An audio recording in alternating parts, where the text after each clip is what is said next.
why are there not more people talking about why GPs say no to antibiotics for a cough? Let's clear this up. So, you've got a cough, feeling rubbish, and your GP says no antibiotics.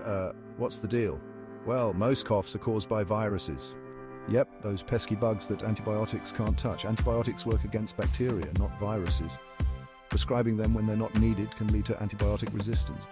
Think of it like this, it's a superpower we don't want to lose. Plus, using antibiotics unnecessarily can mess with your gut health. And nobody wants that, so what should you do instead? Rest up, drink plenty of fluids, and maybe grab some over-the-counter cough meds. If it lingers or worsens, definitely check back with your GP. Remember, your GP's got your back. Saying no to antibiotics is just them looking out for your best interests.